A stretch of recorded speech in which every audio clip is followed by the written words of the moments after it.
Sveiki, skatītāji! Es jums šodien pastāstīšu par Apgunsas mūžu un parādīšu tās apkārtni. Aiziet!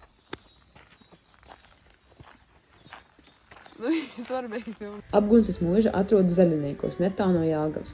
Tā ir kultūra vēsturiski nozīmīga ēka, kas tika celta 18. gadsimtā baroku stilā, bet vēlāk pārbūvēta 19. gadsimta otrajā pusē pēc klasisma paraugiem. Uz ilgu laiku tā tikusi pamesta, taču 2016. gadā sākās tās atzimšana. Mūsdienās pārvērtusies par radošumu un kopā būšanas centru, kā arī par skaistu atpūtas vietu. Tad tā ir virspusē, šeit ir galvenā mūžas ēka. Un, ja pastāvs turien, var redzēt no klēti. Tur notiek vispār kādi pasākumi.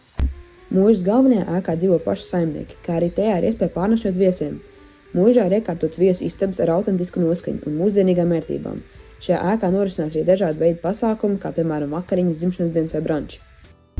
Klētī savukārt arī norisinās pasākumi, kā piemēram dažādi veidi darbnīcas, koncerti vai meistarklases.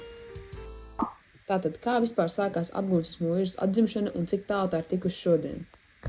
Viss sākās ar diviem cītīgiem un uzņēmīgiem latviešiem, Asnātu un Jāni, kuriem bija ideja mūžu izsolē dabūt un iedot tai jaunu dzīvību. Tātad 2016. gada vasarā sākās šīs mūžas atzimšana un restaurācija. Visu pirmo vasaru mūžas saimnieki, protams, ar ģimenes un draugu atbalstu, centās izdarīt visu iespējamo mūžas restaurācijā, neizmantojot lielus finansiālos līdzekļus.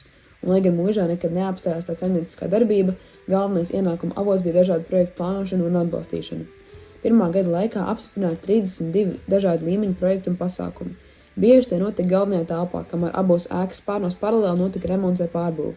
Šādā veidā mūža arī pagūda tik efektīvi attīstīties. Tātad, ar ko šī mūža ir tik īpaša? Pēc video redzamajiem klipiem var jau redzēt, ka viena lieta, ar ko šī mūža patiesi unikāla, ir to piešķirtā loma mūžas kaķiem, kuriem bija liela nozīme mūžas attīstībā. Pašlaik mūžā dzīvo 8 kaķi, un pēc mūžas saimnieku teiktā, katrs kaķis ir atnesis viņam vienu Eiropas projektu. Šo sakarību saimnieks saskatīja, kad vienā vasarā iesniedz 2 projektus, kurus abus apstiprināja. Vēlāk patinot atpakaļ filmu saprata, ka viņi bija iegādājušies kaķi īsti pirms abiem projektiem. Sakarība vai nē, taču restaurējot klēti starp būvgrožiem atrasts sens dakstiņš, kuru iekšpusē ir arī kaķu pēdas nospiedums, tāpēc arī kaķi ir kļuvuši par šīs mūžas simbolu.